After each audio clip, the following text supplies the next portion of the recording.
Great to have you here with us and your interest in our thoughts on the Textile Outlook 2040. We are living in one of the most uncertain geopolitical and geo-economic moments in generations. Textiles as convenience goods to meet basic needs are right in the middle and all along have been stimulated and also affected by politics. Let me start with positive remarks on the global market development so far to illustrate that textiles has been a growing business before, referring to fundamental changes, challenges and obstacles later. Until the 20th century, all materials had natural origin, like cotton, jute, wool, flax, hemp, coir, sisal, silk and others. The global market share comprised 100% natural fibers. Then, producing fibers made from wood began to grow beyond 1 million tons by 1940. At that time, per capita consumption amounted to 4 kg and natural fibers share fell below 90%. Early 1940s witnessed the appearance of synthetic fibers.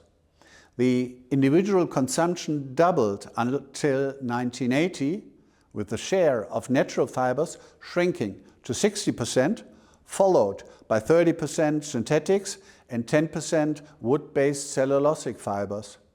Another doubling of demand per head is projected for last year to around 16 kg. For the first time in history, the cumulative size of natural fibers occupies less than a quarter of the market. Honestly, it's impressive to see such dynamic long-term growth which even outran demographics. The crucial question is, however, whether we will be experiencing strong growth drivers in future to rely on substantial fiber volumes to be added in the years to come. Well, my perception is absolutely no in the short term, and the 2040 outlook is projected to see decelerated expansion rates. Some challenges and obstacles are listed in the chart. I will just go into detail for a few aspects that complicate life and business as a result of threats and uncertainties causing consumers to cut spending amid mostly overfull wardrobes. No need to describe in detail geopolitical risks and tensions that we are all aware of. An adversity exclusively addressing the natural fiber segment is climate change. We all experience record-breaking extreme weather events becoming more frequent, longer lasting, and more severe. A negative consequence is insecure planning reliability we have been noticing several times in recent years due to droughts, heat waves, and fungal infestation. Well enough known is the correlation between fiber consumption and economic growth, as well as demographics. International Monetary Fund predicted sluggish economic growth until 2030, which is a significant slowdown from previous decades, and this will hamper manufacturing levels across the globe. Demographics, the second essential parameter, show decelerating growth rates since already early 1970s. It is, however, not only about growth numbers, we also should factor in the demographic structure. The group of elderly people above 65 years is projected to nearly double to 1.7 billion, equal to a 16% share by 2050. This group is characterized by different buying patterns, consuming significantly less apparel, home and technical textiles, but purchasing more hygiene articles. Additionally, countries such as Canada, PR China, Japan, Korea, UK and the US, as well as the European Union, are all consuming textile quantities per head at higher levels than world average. This group is characterized by either population decrease or slower than world average growth. The demand shortfall will certainly not be compensated by above average demographics in populous nations like Bangladesh, India, Nigeria and Pakistan.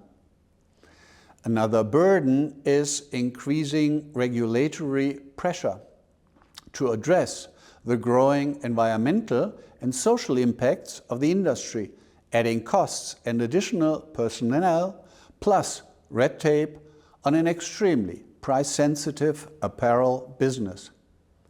The industry is confronted with a substantial waste problem, and rising popularity of fast and ultra-fast fashion has made things worse. Own calculations derive at a global amount exceeding 5 million tons of such apparel bought online, anything else but a minor portion. The more as those garment articles mostly end up more quickly in landfill at the end of their very short lives. Hence, the development of scalable and affordable recycling technologies together with the appropriate infrastructure remains a serious challenge. Into the bargain, there's another uncertainty arising from the erratic US tariff policy, impossible to predict for how long in place. Uncertainty remains despite the Supreme Court ruling in February, as a new 15% tax rate is set to come into force. In addition, a new US bill introduced February 11 aims to end the US Customs and Border Protection's first sale rule. The Last Sale Valuation Act would eliminate significantly lower duties paid by the importers on textile and apparel goods. However, it appears highly questionable whether this new rule will push domestic textile chain investments. I strongly believe it is highly unlikely that labor-intensive industries will return to the US. Garment is rather to remain globally dispersed. The impact of announcing reciprocal tariffs in April is clearly visible, with a significant cooling of foreign flows, in particular from August. This decision has prompted supplying industries, mainly in Asia, to relocate their goods. Primarily, the Chinese industry has suffered from a 32% contraction in its textile and apparel value shipped to the US last year. Relocation into other sales markets and regions in general is connected with price recession, when expanded supply suddenly meets with demand that is not prepared for larger volumes. The comparison of last year's Q1 average import unit prices into the EU with the final quarter reveals impactful results. The knitwear import price level plummeted by -26%, in woven garment by -16%, and made-ups by -7%. That's of course adding additional headache to the regional textile value chain. Besides, it's hardly imaginable to find markets fully compensating potential losses into the US, which will be a disaster in times of overcapacity already being in place. Finally, a quick word on fast fashion again. It is both a blessing and a curse. A blessing only for companies engaged in this lucrative multi-billion euro business model of selling inexpensive clothing. More importantly, it is a curse from sustainability and environmental perspective, producing obscene amounts of waste. In order to create a level playing field for domestic companies, the de minimis rule is increasingly to be phased out. De minimis, for nearly a century, allowed people skipping import fees for small stuff. But small stuff became big business, by now pushed by online shopping. What was never meant to be a commercial import route lifted number of packages to billions of low-value parcels into the EU and US. The US eliminated its de minimis rule for imports from China in May and all other nations in August. The European Union will apply a customs charge on e-commerce parcels valued under 150 euro from July this year. This transitional rule is valid until 2028, invoicing 3 euro per category and parcel. The full shift, entirely removing the 150 euro threshold, will begin in 2028, when launching EU's new Customs Data Hub, a digital platform to verify import data real-time. The UK de minimis threshold will remain in place through end of this year and is expected to be fully removed by not later than March 2029. Switzerland cut into half the de minimis value to 150 Swiss franc from beginning of last year. The world market size, history and projection shows we are all engaged in a growing business model with no end in sight. In fact, it took the world 2,000 years to reach a demand level that was quickly doubled just 20 years later. I expect triplication in less than 20 years. However, don't be misled by my prediction, as we will be seeing a substantial slowing in annual growth rates. In a nutshell, a bumpy road is ahead of us, with numerous companies and industry segments hitting choppy waters, and a trend reversal to accelerated consumption is not yet recognizable. But we will hopefully rather sooner than later return to a smooth development. In the long run, I assume accelerated dynamics, but not to levels we have been used to in recent years at 3.5% annual growth. I rather assume around 1 percentage point lower.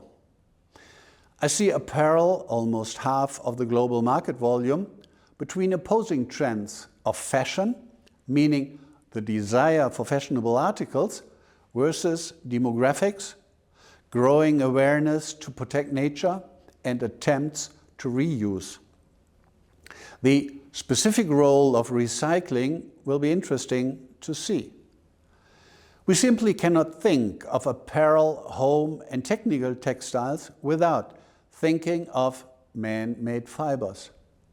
We are all aware that man-made fibers are indispensable to meet the increasing demand for nearly 10 billion population by 2050. In a nutshell, textile has been a growth model, and steadily enlarged applications necessitate higher volumes at lower dynamics we initially thought, but any removal of today's obstacles will speed up the future development. Hence, it means plenty of man-made fiber opportunities, as virtually every additional demand will be met by synthetic and wood-based cellulosic fibers in the absence of serious alternatives. I hope you gained some interesting new insights. Allow me a bit promotion that is indispensable to make it in economically tough times. The new report, the Fiber Year 2026, will be available in May. The second new report, the Fabric Year 2026, scheduled for release in summer. So, thank you very much for your kind attention. Your recommendation of the Fiber Year to your business partners is highly appreciated. Thanks. My best wishes to you, and so long. Yours, Andreas Engelhardt.